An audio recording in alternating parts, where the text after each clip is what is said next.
لیکن اگر آپ کو یہ سمجھ آ جائے کہ یہ تو بات ہی روح کی ہو رہی ہے، جان تو پہلے بھی تھی، تو اب فتویٰ کیا ہوگا؟ سرے سے اب دیکھیں نا، یہ فرق پڑتا ہے. میں نے صرف آپ کو یہ ذرا تفصیل سے ایک چیز بتائی کہ زاویہ نگاہ کے فرق سے نقطہ نظر کا کتنا بڑا فرق جو ہے نا وہ سامنے آ جاتے ہیں. آپ چیزوں کو دیکھ کیسے رہے ہیں، پھر اس کے نتیجے میں آپ کی سوچ اس کے تابع ہوتی چلی جائے گی. اور یہ نہیں کہ وہ پھر آپ کے معاملات سے لا تعلق ہو جاتی ہے وہ شے جو سامنے آئی ہوتی ہے. تو بہرحال بات یہ ہو رہی تھی کہ یہ جو روح ہے اس سے تو ہم بھی غافل، اکثر و بیشتر غافل نہیں. اگر غافل نہیں ہے تو اس کی کیا غذا ہے جو روح کی غذا کیا ہے؟ موسیقی. روح کی غذا موسیقی. حالانکہ دیکھیں یہ روح جو قرآن مجید نے روح کے بارے میں بتایا، یسألونک عن الروح قل الروح من امر ربی، یہ میرے رب کا امر ہے، یعنی غیب کی چیز ہے. یہ گرفت حواس خمسہ کی گرفت میں آنے والی شے نہیں ہے. امر تو ہے ہی وہ کہ جو غیب ہے. یہ خلق ہے جو حاضر ہے، جو آپ کو جو مشہود ہے. یہ عالم خلق ہے. جو عالم امر ہے، یہ فرشتہ کہاں کی چیز ہے جی؟ عالم امر کی چیز ہے. اور یہ جو روح ہے یہ بھی من امر ربی ہے، یہ بھی وہ جہاں کا فرشتہ ہے وہاں کی یہ ہے. اچھا قرآن یہ جو وحی ہے نا اس کو بھی روح کہا گیا ہے. یلقی الروح من امرہ، اس کے امر کی جو روح ہے اس کو وہ وحی کرتا ہے، ڈالتا ہے، القاء کرتا ہے. یہ میرا خیال ہے سورہ مومن میں. تو قرآن روح، اور وہ جو اندر جو کوئی شے بھی ہے اس کو بھی روح کہا گیا. تو یہ آپس میں ان کا کوئی تعلق کنیکشن ہے یا نہیں؟ اور یہ جو قرآن نازل کیا گیا یہ کہاں کیا گیا؟ حضور کے عقل پر یا دل پر؟ دل پر. اور اس طرح کیا گیا کہ آپ کو کوئی مشقت نہیں کرنی پڑے گی. یہ جو ہم کسی چیز کو یاد کرنے کے لیے مشقت کرتے ہیں نا، ان علینا جمعہ وقرآنا، اس کو آپ کے دل میں جمع کرنا بھی ہماری ذمہ داری ہے، اس کو پڑھا دینا بھی ہماری ذمہ داری ہے.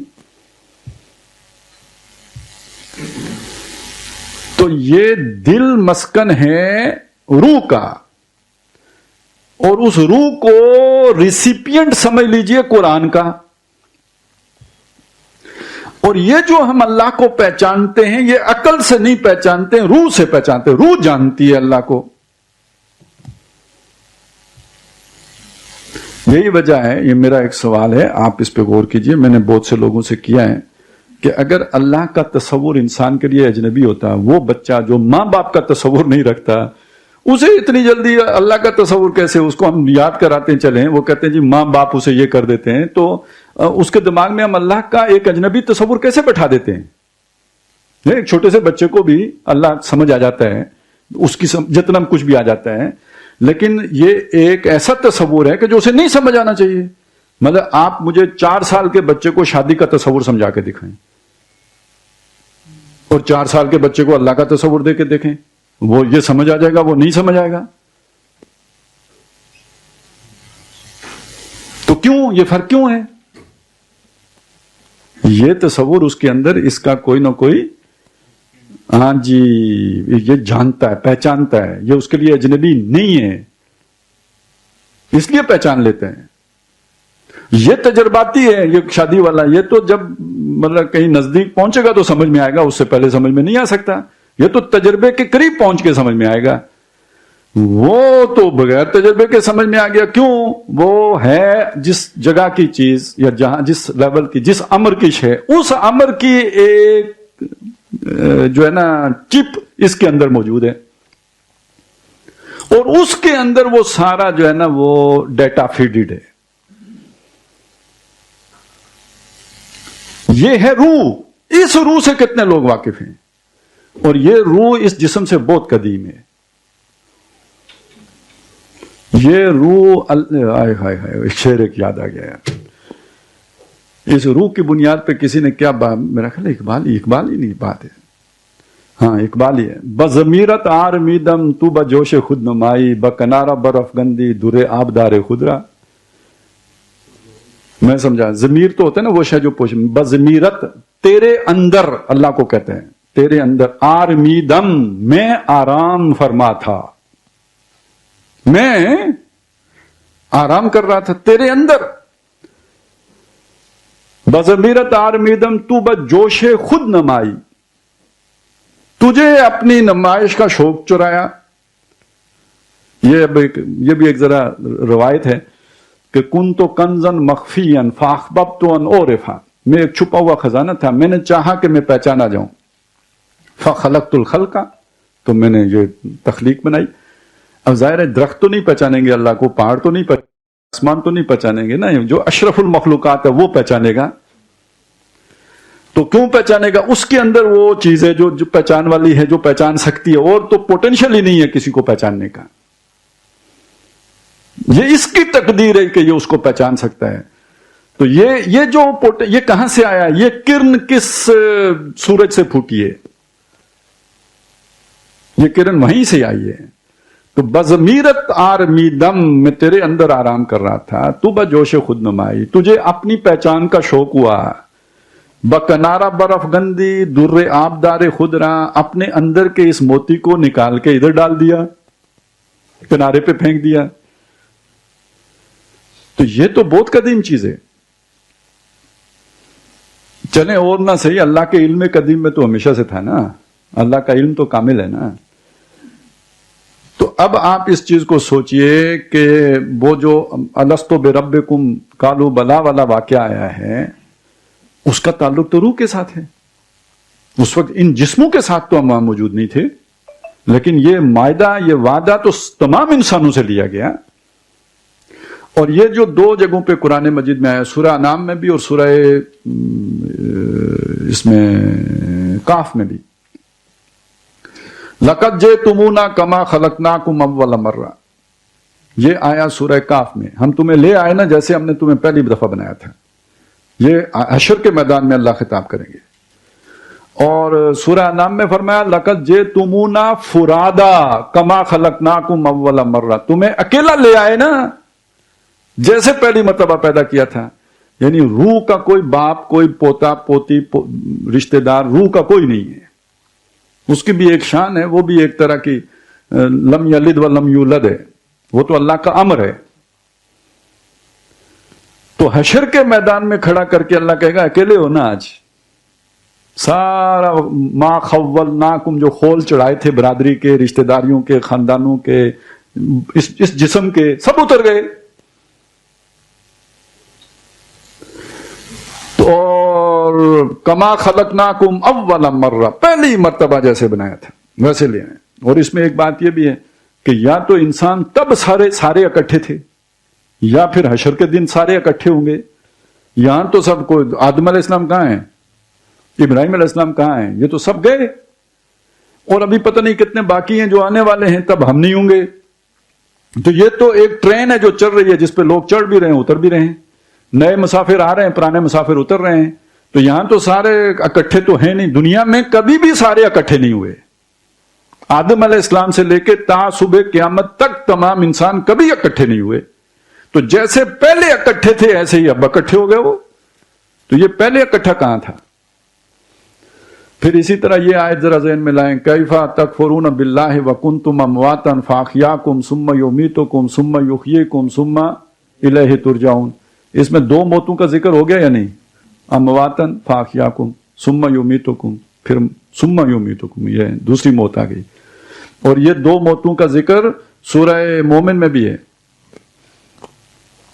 کہ دوزخی وہاں پہ اللہ سے اس بنیاد پہ کہ یہ کبھی موت کبھی زندگی, یہ چکر کافی چلا ہے, تو ادھر سے بھی کوئی موت ہے یا نہیں ہے. ربنا امتنا سنتین, دو دفعہ مارا. یہ موت اس معنی میں نہیں ہے کہ یہ موت جو ہے نا کوئی عدم کی بات ہو رہی ہے, زندہ تھے, زندہ کو مارنے کو اماتا یمیتو کہتے ہیں نا. تو ربنا امتنا سنتین, اللہ تو نے ہمیں دو دفعہ مارا. وَأَحْيَيْتَنَا سْنَتَيْنِ, دو دفعہ تو نے ہمیں زندہ کیا. پیدا کرنا علیحدہ ہے, زندہ کرنا علیحدہ ہے. پیدا تو پہلی مرتبہ کیا تھا نا, اس کے بعد مارا, پھر ادھر زندہ کیا, یہ پہلا زندہ کرنا ہوا. پھر دوسری دفعہ مارا, یہ جو اب مرتے ہیں یہ دوسری دفعہ مرتے ہیں, یہ پہلی دفعہ نہیں مرتے, یہ دوسری دفعہ مرتے ہیں. پھر اس کے بعد ایک اور دفعہ زندہ ہوں گے. تو 2 دفعہ مارا, 2 دفعہ زندہ کیا. فہل الی خروج من سبیل, تو یہاں سے بھی نکلنے کا کوئی ہے موڑ یا نہیں ہے؟ تو یہ کس کی موتیں ہیں؟ یہ جسم تو یہیں بنا, یہ تو نطفے سے بنا. یہ موت وہ روح کی موت ہی ہے, اور یہ موت بمانا نیند ہے, کیونکہ یہ نیند کو قرآن مجید نے موت کے معنی میں استعمال کیا ہے. تو اب اس سے یہ بات, اس روح سے کتنے لوگ واقف ہیں, اور یہ ہمارے اندر ہے. اب وہ کون تھا جو پچھلی دفعہ میرے خیال میں ابھی کوئی مجھے نظر نہیں آ رہے, جو کہہ رہے تھے نہیں کچھ لوگ ہیں, کتنے ہیں مینوں بھی دسو. یعنی وہ جو گلوبل ڈومینیشن ہے اس تہذیب کی, تو اس نے ہم مسلمانوں کو بھی نہیں متاثر کر دیا. ابھی آگے چلیں, ہم نے تو مذہب کی بھی وہ تعبیر اختیار کر لی جو وہی مادہ پرستانہ سوچ کی تابع تھی. کیونکہ میں نے آپ کو بتایا نا, مذہب کی ایک شکل تو وہ نا جو ظاہر نظر آتی ہے, وہ تو آنکھوں سے دکھتی ہے. ایک شکل وہ ہے جو نظر نہیں آتی, جو اس کی اسپرٹ ہے, جو اس کی روح ہے, وہ اس کے اندر ہے. تو چلیں وہ تو دوسری بات ہو گئی. تو پہلی بات یہ سمجھ لیجئے, یہاں پہ تک جو بات پہنچی, اللہ پر ایمان کی بجائے, یعنی ایک محنت کس چیز کی ہوتی تھی پہلے صوفیاء, کس چیز کی محنت کرتے تھے؟ معرفت رب. آج کا انسان کس چیز کی معرفت میں لگا ہوا ہے؟ کائنات. وہ کائنات اتنی بڑی ہے کہ اسی کی معرفت سے فرصت نہیں. پہلے تو ہماری افلا ینظرون الی الابل کیف خلقت, اے اونٹ دیکھو, وَإِلَى السَّمَاءِ رُفِعَتْ, اے جڑا اتے جتنا کچھ نظر آنا ہے آسمان, اتھوں کھڑے ہو کے اے ویکھ لیو. وَإِلَى الْجِبَالِ كَيْفَ, اے پہاڑ ویکھو کیویں ٹھوک دیتے نے. وَإِلَى الْأَرْضِ, اے جڑے تڑے اونٹ دے تھلے زمین, اے ویکھ. اتنا ہی بہت تھا اللہ کو یاد کرنے کے لیے.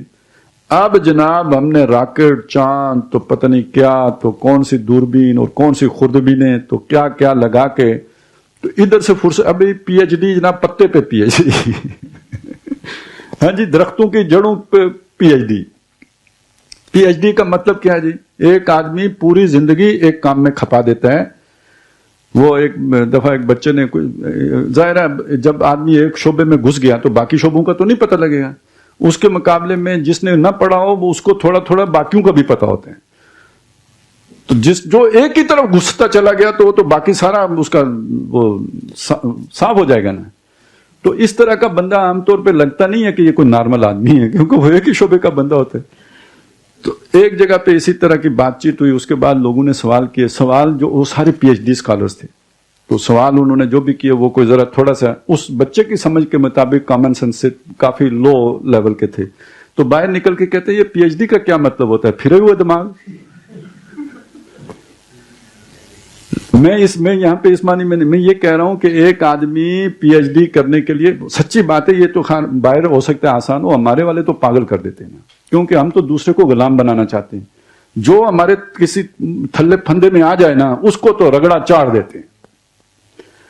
یہ جو جس طرح پاگل کرتے ہیں ان بچوں کو جو ریسرچ کر رہے ہوتے ہیں, جو ان کے جو ایگزامن ہیں اور جو بھی ان کو وہ کر رہے ہوتے ہیں مانیٹر, پروفیسر, دماغ خراب کر دیتے ہیں. یعنی بندے, یعنی جسے کہتے ہیں نا وہ خودی کو مارنے کا نقطہ کمال ہے پی ایچ ڈی کرنا. نہیں تو اینی بھی خودی ہوئے نا تو بندہ وہ سر پھاڑ کے کر چلا جائے.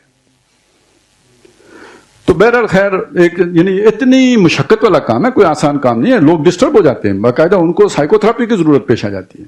آپ نے سنا نہیں کہ بچیاں جو ہے نا وہ خودکشی کر لیتی ہیں. تو یہ کام کا بھی لوڈ بہت زیادہ ہوتا ہے اور وہ پھر تنگ بھی کرتے ہیں. تو آپ سوچئے کہ جب کائنات نے انسان کو اپنی طرف اتنا متوجہ کر لیا تو وہ اب اللہ کو پہچان کا کب غور کرے گا اور سوچے گا اور ادھر کب جائے گا. دوسری بات یہ کہ روح کا میں نے آپ کو بتا دیا, اس کی جگہ روح کی جگہ پہ کیا چیز فوکس ہو جائے گی؟ جسم, باڈی. اور باڈی فوکس ہوگی تو کیا ہوگا؟ دیکھیں نا کیا کیا ہوگا. دیکھیں یہ ساری میڈیکل فیسلٹیز لے آئیں, ٹھیک ہے جی, یہ منرلز, یہ فلانا فلانا, یہ کھاؤ یہ نہ کھاؤ, یہ لائف سٹائل, یہ جناب آپ نے ایکسرسائز, یہ وہ یار یہ سارا جو صبح سے لے کے شام تک جو دماغ خراب کرتے رہتے ہیں، یہ کس کو پالنے پوسنے سنبھالنے سونا بنانے کے سارے چکر ہوتے ہیں، یہ جسم ہی تو ہے۔ پہلے کوئی نیچرل بیوٹی ہوتی تھی، کوئی مطلب ہزاروں سال نرگس اپنی بے نوری پہ روتی ہے، بڑی مشکل سے ہوتی ہے چمن میں کوئی کلو پترا پیدا ہے، تو وہ بھی چلیں جی، کس نے دیکھی کلو پترا؟ وہ کسی مصری نے دیکھی ہوگی، ہم نے تو کہانیاں ہی پڑھنی ہیں اور سننی ہے۔ اور وہ بھی پتہ نہیں کتنی، میں نے کھوتیوں کے دودھ سے نہاتی تھی شاید وہ، اب کتنا مہنگے اس کے وہ جو ہے نا وہ کاسمیٹکس تھی۔ اب جناب یہ سائنس کی ترقی نے جو، یعنی ایک طرف تو سائنس ہے نا، اور اس سائنس کی نتیجے میں جو ٹیکنالوجی وجود میں آئی ہے، اس نے زندگی کو جو 4 چاند لگائے ہیں۔ یعنی آپ کاسمیٹکس میں ہی دیکھ لینا، آپ میڈیکل سائنس میں دیکھ لیں، پلاسٹک سرجری دیکھیں تو بلا نہ ملے۔ ابھی پچھلے دنوں پتہ نہیں کس نے کرائی ہے، ٹھیک ہے، مطلب اس پہ بھی کروڑوں لگ جاتے ہیں۔ اس کے علاوہ دیکھیں، اب یہ جسے ہم کہتے ہیں جی زندگی کی آسائشات، آپ یعنی چلے جائیں شداد جنت جس نے بنائی تھی، اپنی زندگی کی آسائش کے لیے بنائی تھی نا۔ شداد اگر آج کے غریب کی کٹیا میں آئے تو اس کو سجدہ کرے گا، کیونکہ وہاں پہ بھی ٹیبل فین موجود، کچھ نہ ہوا تو ٹیبل فین تو ضرور ہوگا نا، یا پیڈسٹل فین تو ہوگا، اور ہو سکتا ہے سولر سے چل رہا ہو۔ یہ بکریاں چرانے والے دیکھیں، ادھر پیچھے جو ہے نا وہ سولر پینل لگا ہوا ہے، اس سے ایک تار نکل کے آ رہی ہے، ادھر ہاتھ میں موبائل پکڑا ہوا ہے، اس کے اندر وہ تنی ہوئی ہے، اور یہ انڈیا کی فلم دیکھتے بکریاں چرا رہے۔ اب یہ شداد کو کدھر یہ سہولتیں میسر تھی؟ جنت بنا کے وہ بیٹھ گیا، مطلب وہ ہماری جنتوں کے آگے اس کی جنت ہیچ ہے، ایئر کنڈیشنڈ، اس کے ابے کو بھی نہیں پتا تھا کیا چیز ہوتی ہے۔ پنکھا تو خیر جنت، ایئر کنڈیشن، ڈیپ فریزر۔ نتیجہ کیا ہے یار؟ یہ ساری جنت کی نعمتیں ہیں۔ لا یرون فیہا بردم ولا کیا جی شرابا، نہیں ہاں یہ نہیں کہنا چاہتا تھا میں، کچھ اور کہنا چاہتا تھا، وہ جو سورۃ الدہر میں آیا ہے، لا یرون فیہا شمسا ولا زمہریرا، نہ انہیں وہاں دھوپ لگے گی نہ انہیں کوئی جو ہے نا سردی لگے گی۔ سارا انتظام ہو گیا یا نہیں ہو گیا؟ ہمارے کمرے کی حد تک تو ہو گیا ہے نا، چلیں باہر ویسے جو اب کچھ ہم نے بنا لیے ہیں یعنی کپڑے وغیرہ کلودنگ، اب وہ بھی بہت آسان ہو گیا، اب ہیٹنگ بیڈ آ گئے ہیں، تو اور کیا ہوگی جنت؟ لیکن اس جنت کی ایک قیمت ہے بھائی، یہ جنت پوری طرح انجوائے کرنے کے لیے اب اکلوتے آدمی کی کمائی سے تو پوری نہیں ہوتی نا یہ جنت۔ یہ جنت اکلوتا آدمی کمائی کر کے پوری نہیں کر سکتا۔ اصل میں ہمارے ہاں اس لیے پوری کر لیتے ہیں کہ یہاں پہ کھاتے بہت کھلے ہوئے ہیں، یہاں تو بندے جزیرے بھی خرید لیتے ہیں، تو ہم تو خیر ابھی ایک علیحدہ جزیرہ ہے نا، کرپشن کا جزیرہ، تو اس لیے بہت سارے مسئلے علیحدہ ہیں، لیکن جہاں پہ یہ جنتیں ہیں وہاں پہ اکلوتے آدمی کے بس کی بات تو نہیں ہے نا، ساتھ بیوی بھی کام کرے گی۔ اب یہ سوچ ہمارے ہاں بھی آ گئی ہے یا نہیں آ گئی؟ سیانے لوگوں میں آئیے، شانہ بشانہ ہی کیا بلکہ شانے تو ہی ہوتے۔ یہ اب یہ آج سے کم از کم 15 سال پہلے کی بات بتاؤں، ویسے بات اس سے بھی 10 سال بیک کی ہے، لیکن یہ واقعہ جو ابھی یعنی اس کا جو نتیجہ 15 سال پہلے نکلا تھا۔ جب ہم قرآن کالج میں پڑھتے تھے، ہم سے 1-2 کلاس جونیئر جو ہے نا ایک لڑکا تھا، تو اس نے اکنامکس پڑھ لی۔ اس زمانے میں ہم نے فلسفہ پڑھا، اس نے اکنامکس پڑھ لی، تو وہ یعنی بہرحال اسی میں بہ گیا۔ اب جدید دنیا کی اس نے پلاننگ کی، تو اس وقت اس نے فیصلہ کیا کہ بھئی بیوی کماؤ ہونی چاہیے۔ ہم نے اسے بہت سمجھایا، اس کی سمجھ میں نہیں آئی۔ تو اب اگر فرض کریں کھوتا کہے گھاس نیلی ہوتی ہے تو اسی میں یہی ماننے میں عافیت ہوتی ہے. تو ہم نے اس کی انتظام کہیں سے ہوا, شادی ہو گئی جی. 10 سال تک تو شادی چلتی رہی, بہت اچھی لائف انہوں نے انجوائے کی. 10 سال کے بعد ان کے اندر گڑبڑ پیدا, مطلب وہ ٹینشن پیدا ہو گئی. پھر معاملہ لوٹ کے آیا جنہوں نے غلطی کی تھی ان تک. تو نوید صاحب بھی تھے, انہوں نے مجھے بتایا جی یہ مسئلہ ہو گیا ہے. تو میں نے کہا مسئلہ کیا ہے, پرابلم کیا ہے؟ کہتا ہے جی وہ کہتا ہے کہ میرے ماں باپ کی خدمت نہیں کرتی. میں گاڑی چلا رہا تھا, مجھے غصہ اتنا آیا میں نے گاڑی روک دی. میں نے کہا یہ میں ماروں گا کسی میں. میں نے کہا اس بے غیرت سے جا کے کہنا کہ جب تم شادی کر رہے تھے تو یہی تو بتایا تھا کہ وہ اگر دن کو دفتر جائے گی تو ادھر آ کے پھر تیرے ماں باپ کی اور تیری اور تیرے بچوں کی خدمت تو نہیں کر سکتی, وہ خود تھکی ہوئی آئے گی. آج اس گدھے کو سمجھ آ رہی ہے.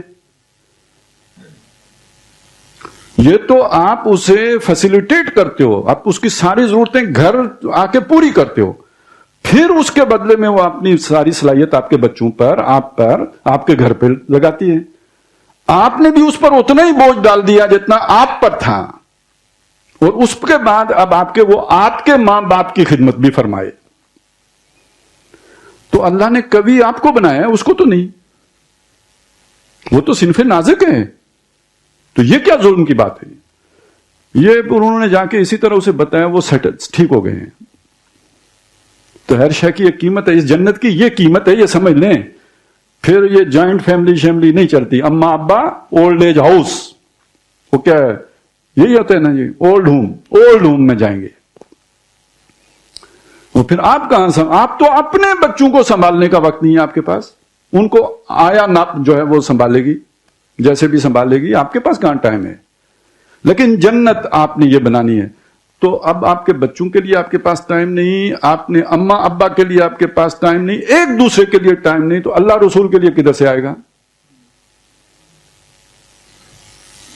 تو ذلّ سعیہم فی الحیات الدنیا, آپ سمجھ میں آیا؟ ان کی ساری محنت دنیا میں گم ہو جائے گی. کیا مطلب؟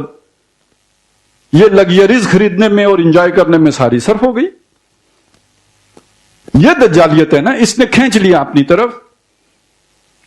تو اب یہ روح کی کسے فکر ہوگی کہ اس کی آسائش کا بھی کوئی سامان کروں؟ تو روح کے مقابلے میں جسم, خدا کے مقابلے میں کائنات, اور آخرت کے مقابلے میں دنیا جنت بناؤ.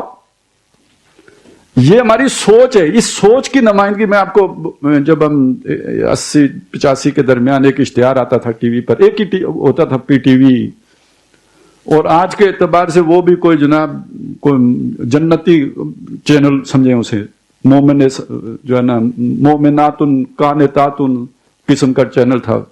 دوپٹے والی خواتین آتی تھی تو ظاہر ہے اچھا ہی تھا. تو اس میں ایک اشتہار آتا تھا, ٹرپلٹ جس گھر میں جائے گھر جنت بن جائے. وہ یہ شدادی کی سوچ نہیں ہے. ٹرپلٹ جس گھر میں جائے گھر جنت بن جائے. تو ہم نے تو یہ جنتیں بنائی ہیں سب نے مل کے. آپ میں سے کون کون بیریا ٹاؤن گیا ہے؟ کیا دیکھا ہے اس کے گیٹ پہ لکھا ہوا؟ آیتیں لکھی ہوتی ہیں. میں جس دروازے سے داخل ہوا اس پہ لکھا ہوا تھا ادخلوها بسلام آمنین. سمجھ آئی؟ داخل ہو جائیے اس یہاں سے, اس میں بسلام سلامتی کے ساتھ, آمنین امن اور چین کے ساتھ. یہ فرشتے کہیں گے جنتی جب حشر سے نکل کے جنت کی طرف جا رہے ہوں گے. تو یہ یہاں لکھنے کا کیا مطلب ہے؟ وہ شدادی نے جنت بنانی تھی. اور یہ نہیں کہ یہ کوئی ملک صاحب نے لکھا ہوگا. اصل میں دیکھیں, یہ تو جب ایڈورٹیزمنٹ ہوتی ہے اس کے پیچھے بڑے ماہرین جو سائیکالوجسٹ بیٹھتے ہیں, انسانی سوچ, آپ کو بھلا لگتا ہے, اس کے پیچھے پوری ٹیمیں بیٹھی ہوں گی. انہوں نے بیٹھ کے تو پھر یہ اکیلے وہ نہیں بیٹھے ہوں گے, ساتھ ہم جیسے مولوی بھی بیٹھے ہوں گے, کیونکہ وہ جو سائیکالوجسٹ ہیں انہیں تو نہیں پتا آیت کتنے لکھی ہوئی ہے, وہ تو یہ ادھر والا بندہ بھی چاہیے. تو اب یہ دو علیحدہ تھنک ٹینک مجمع البحرین ایک جگہ پہ جمع ہوئے ہوں گے. پھر ان کا اجماع ہوا, اور کیا اجماع ہوا؟ ہماری جو سوچ ہے اس کے مطابق ادخلوہا بسلام آمنین. نہیں, اسلامک ٹچ نہیں ہے, میری خواہش ہے جو ٹرانسلیٹ ہو کے سامنے آ رہی ہے. مجھے اٹریکٹ کرنے کے لیے ہے یہ انہوں نے اپنی کوئی خواہش ظاہر نہیں کی ہے. ان کا کام تو ہے گاہک کو اپنی طرف کھینچنا. انہوں نے مجھے بتایا یہاں بجلی جو نہیں جاتی, انہوں نے مجھے بتایا یہاں پہ یہ سیکورٹی پروف ہے, فلانا فلانا فلانا, یہ مجھے اٹریکٹ کرنے کے لیے ہے نا. اسی اٹریکشن میں ایک یہ والی شے بھی شامل ہو گئی. یہ اب میرے اندر کا چور ہے, یہ میں زبان سے نہیں کہوں گا کہ میں جنت میں جا رہا ہوں, لیکن میرے اندر یہ خواہش موجود ہے جس کو اس شے نے کھینچنا ہے. اب آپ کو سمجھ آئی اس کا ہماگیر غلبہ, وہ جو اس دن کہہ رہے تھے نا کہ بھئی وہ ایسا تو نہیں ہے, تو ایسا ہے یا نہیں ہے. اور جو پیچھے رہ گئے ہیں, جو اس جنت میں نہیں جا سکے, لم یدخلوہا وہم, کیا ہے الفاظ, وہ ابھی داخل نہیں ہوئے ہوں گے لیکن انہیں طمع ہوگی کہ ہم بھی داخل ہو جائیں اس کے اندر. وہم یطمعون, وہ جو اصحاب اعراف ہیں ابھی ٹنگے ہوئے ہیں, اندر نہیں گئے. تو باقیوں جو گئے سو گئے, جو پیچھے ہیں وہ متمنی ہیں کہ کب ہمارا داؤ بھی لگے, کوئی چھکا لگ ہی جائے تو ہم بھی وہاں پہنچ جائیں. تو یہ ہے جی ہماری زندگی کے اوپر اس نقطہ نظر اور اس زاویہ نگاہ کے یہ اثرات پڑے ہیں, اور ان اثرات سے مبرہ کوئی نہیں.